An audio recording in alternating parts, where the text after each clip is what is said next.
Morning. তোমরা সবাই কেমন আছো? আশা করি সবাই ভালো আছো, সুস্থ আছো। আমরাও খুব ভালো আছি।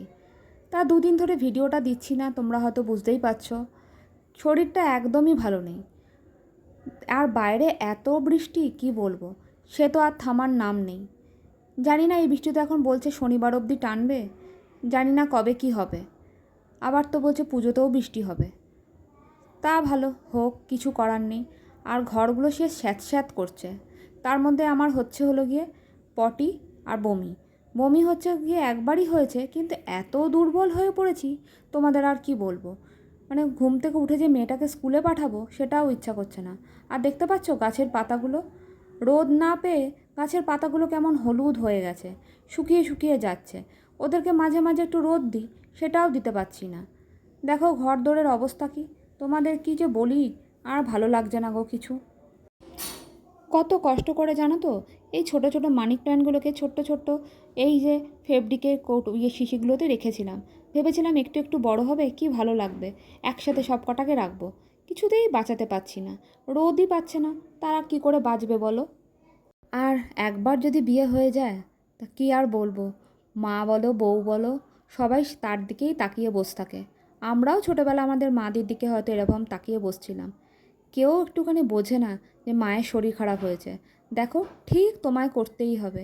এদিকে পটি যাচ্ছি আসছি, এদিকে দেখেছো রান্নাঘর তো আর তো পেছন ছাড়ে না, রান্না তো করতেই হবে, নয়তো এতগুলো মানুষ খাবে কি। নিজে না খাই না খাই, শুভ্রজিৎ একদিন খাবার কিনে নিয়ে এসে খাইছিল, কিন্তু রোজ রোজ কি তাকে বলতে আর ভালো লাগে? আর বলতে ভালো লাগার থেকেও বাইরের খাবার না একদমই মেয়েটা খেতে পারে না, আমিও খেতে পারি না, তবু জোর করে খেতে হয়। আজকে করব হলো লোটে মাছ। ঘরের সামনেই ভাইটা এসছিল মাছ দিতে, তা লোটে মাছ দিয়ে গেছে। 1 কেজি মতন লোটে মাছ নিয়েছি। এদিকে আদা পেঁয়াজ রসুন কাঁচা লঙ্কা সব কিছু কুচিয়ে রেখেছিলাম, একটা বড় টমেটো সব কুচিয়ে রেখে দিয়েছিলাম।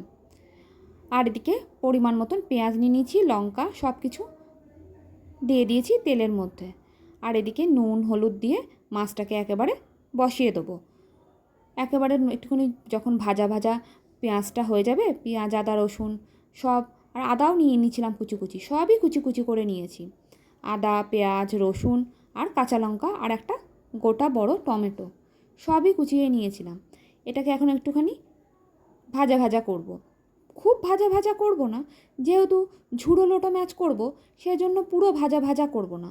ও তো দিলে তো একেবারে পাকি হয়ে যাবে। এই দেখো হালকা ভাজা ভাজা হয়ে এসছে। তার মধ্যে এবার লোটে মাছটা দিয়ে দেবো। আর তোমরা এভাবে কারা কারা লোটে মাছ খাও অবশ্যই জানিও। আমরা না আবার এটাকে আবার গোটা গোটাও খাই, মানে একদম শুকনো শুকনো করে। তোমরা খাওনি কি জানিও। আবার দেখেছি কয়েকজন না বেগুন দিয়েও আবার খায়, বেগুন আলু দিয়ে। সেটা কোনো দিনও খাইনি, একবার করার ইচ্ছা আছে, একবার দেখব করে যে কেমন লাগে খেতে। এই করতে করতে চলো তোমাদের সাথে একটু সুখ দুঃখের গল্প করে নিই।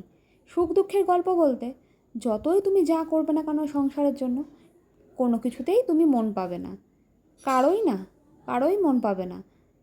যখন ছোট ছিলাম হয়তো মাদের সাথেও আমরা তাই করেছি, মা বাবাকেও আমরা হয়তো বুঝিনি।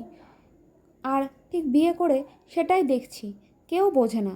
এই সংসারে তোমাকে বোঝার মতন একজনই আছে, সেটা হলো মা আর বাবা। এরা ছাড়া তোমায় কেউ বুঝবে না। তোমাকে ঠিক করে যেতেই হবে, তুমি সুস্থ থাকো বা অসুস্থ থাকো, বোঝার মতন তোমাকে আর কেউ নেই এই সংসারে। তা যাই হোক, এই যে আজকে করেছি হলো লোটে মাছ আর একটুখানি পুঁই শাক কুমড়ো আলু দিয়ে তরকারি, আর হলো মুগ ডাল। তা আজকে এগুলোই এই তিনটেই করেছি, খুব তাড়াহুড়া করে করেছি। শরীরটা এত খারাপ লাগছে, শুধু বিছানাটা টানছে, বারবার করে বিছানা টানছে। কিন্তু কেউ যে বোঝার নেই, কি করব, করতে আমাকেই হবে। জানি না করলে তো খেতেও পারবো না।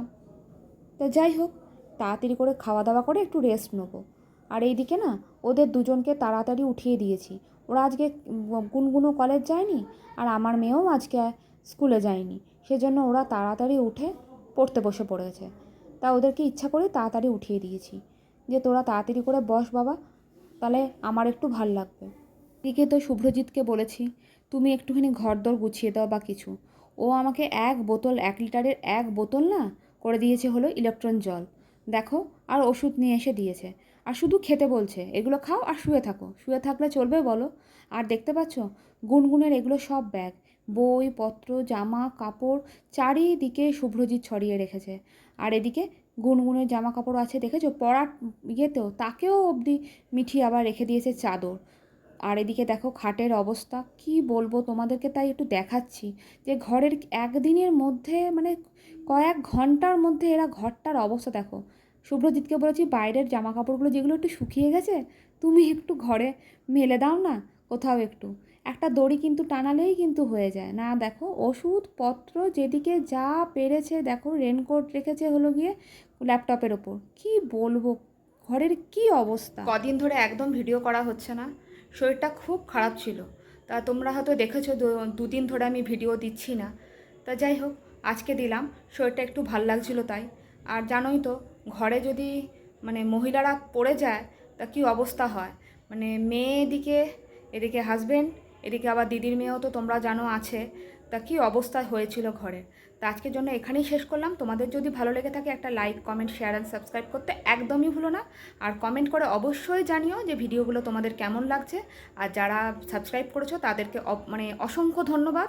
আর যারা এখনও করনি ভাবছে করবে, অবশ্যই একটা সাবস্ক্রাইব করে দিও।